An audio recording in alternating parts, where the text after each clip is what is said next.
Trace Sport, brought to you by Nokia Asha smartphones. Do it freestyle.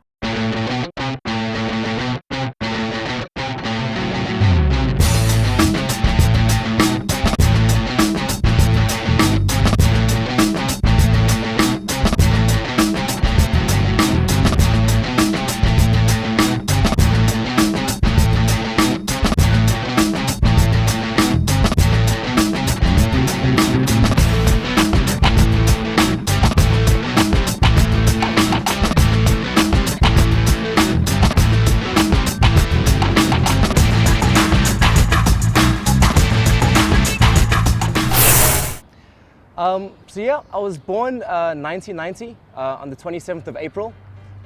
Coincidentally, that's actually a public holiday here in South Africa. It's actually called Freedom Day. I think when I just came out, I was just like, yeah, everybody be free. This is me.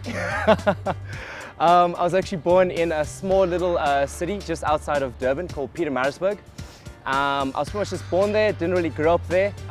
No offense to people in Maritzburg, but I'm glad I didn't grow up there. It's a little farm town. And I can say that because I was born there, so I'm allowed to.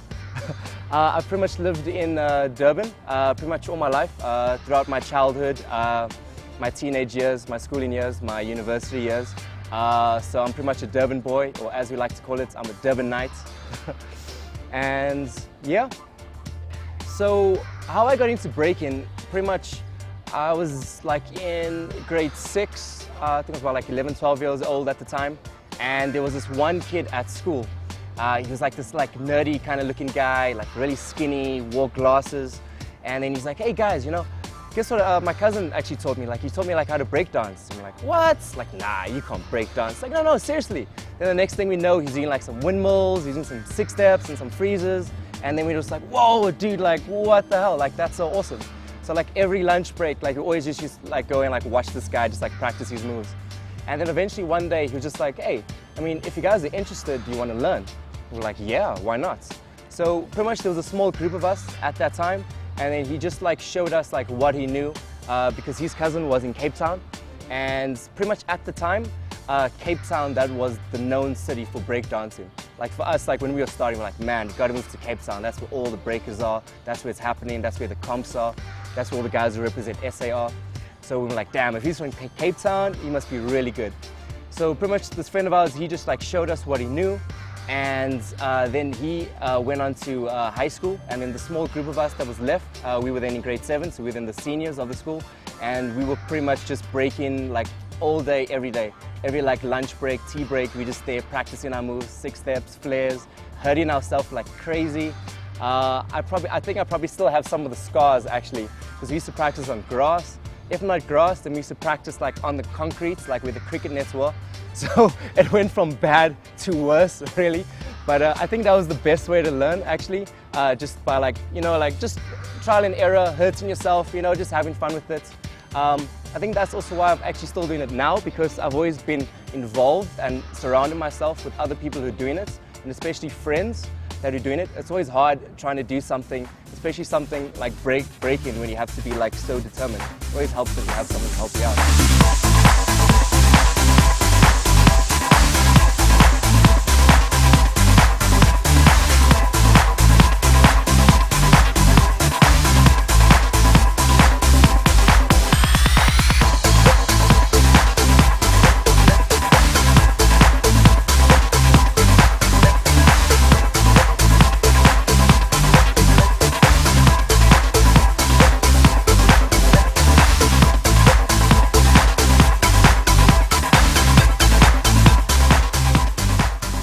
So when I'm not dancing, pretty much what do I do? I'm actually usually quite busy.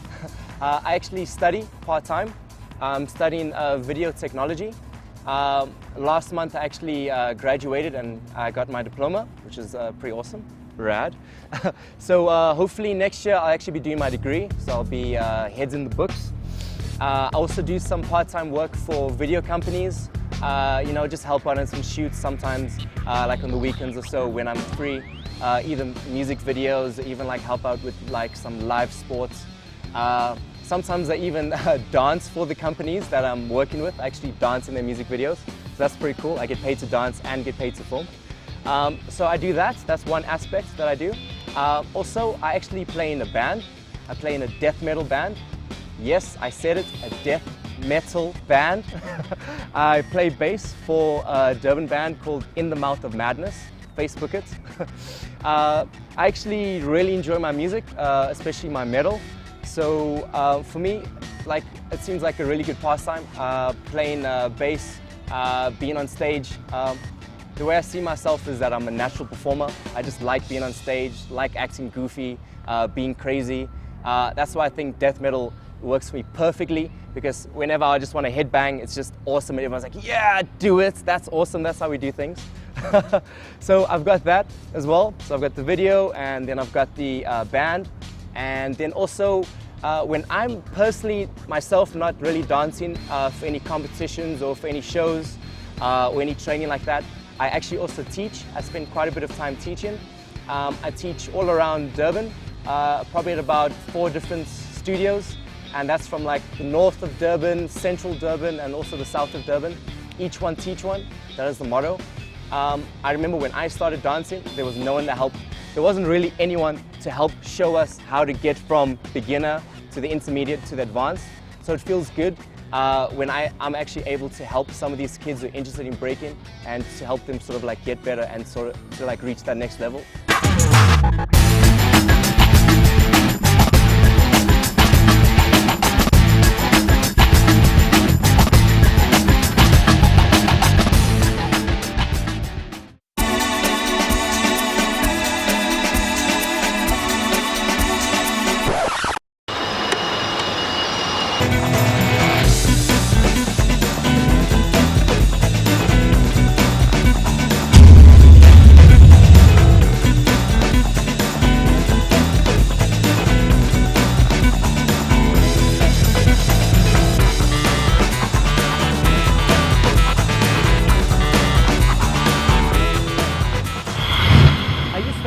Quite a lot. I use it probably 5 or 6 times a day. I use it to keep in touch with my friends both locally and internationally. But actually a lot of things are important to me, so picking 5 is a bit tough. First, I'll have to say my music. And when I say my music, I really do mean my music and my kind of music. Another aspect why I'm so crazy is the type of music I listen to. Usually I actually enjoy listening to like my metal, my death metal, or even I also enjoy like some dubstep, drum and bass on occasion. But I also enjoy like some hardcore rave music, like hardstyle or hardcore. I really enjoy listening to that. Keeps me sane. So that's definitely one of my top 5. Second, I'll probably have to say my guitar. In my spare time, I actually really enjoy, although I play bass for the band, in my spare time, I actually like just jamming guitar. Either just practicing to some of my favorite songs, or even just trying to make a song of my own. It's gonna be a weird one, but I'll probably say my car, definitely. I practically live in my car. It's like my second home, because I'm always so busy in Durban. So I spend practically all my time driving up, down, the whole city, out of the city to Pietermaritzburg, back to Durban. Yeah, so that's like my second home, so it's definitely very important to me. If I didn't have my car, I actually really don't know what I would do. The fourth thing I'd probably say is my friends. My friends are actually very, very important to me. The good friends and the bad friends. You need to have the bad friends around to realize how good the good ones are. The fifth and final thing, a bit cheesy, but I have to probably say my mother.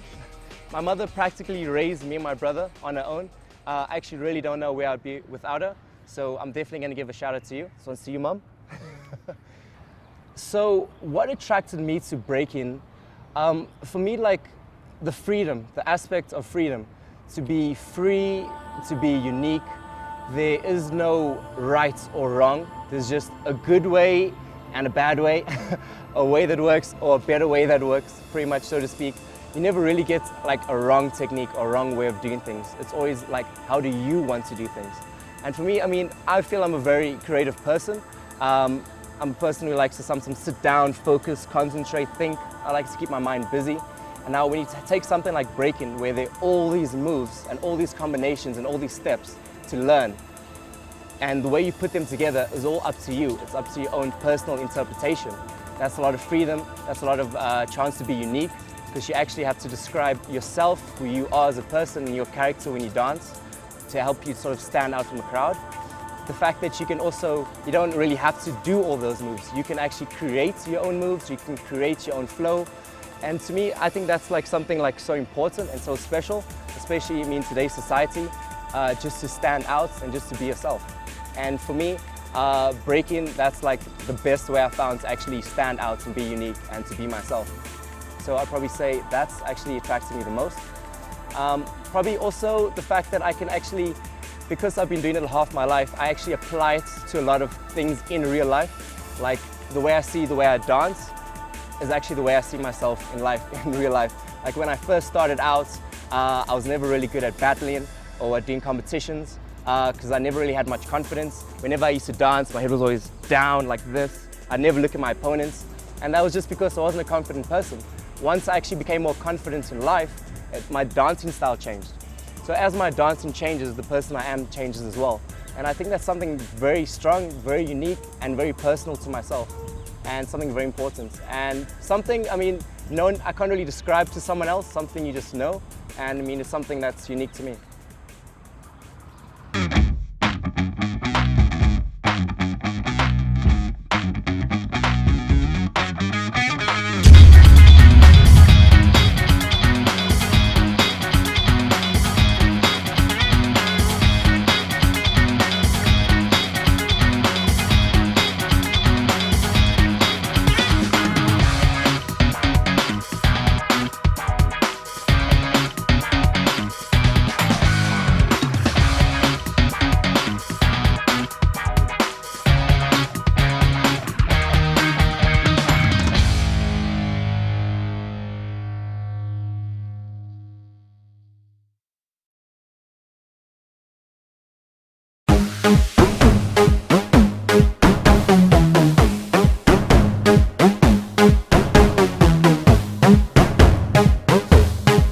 Sport, brought to you by Nokia Asha smartphones.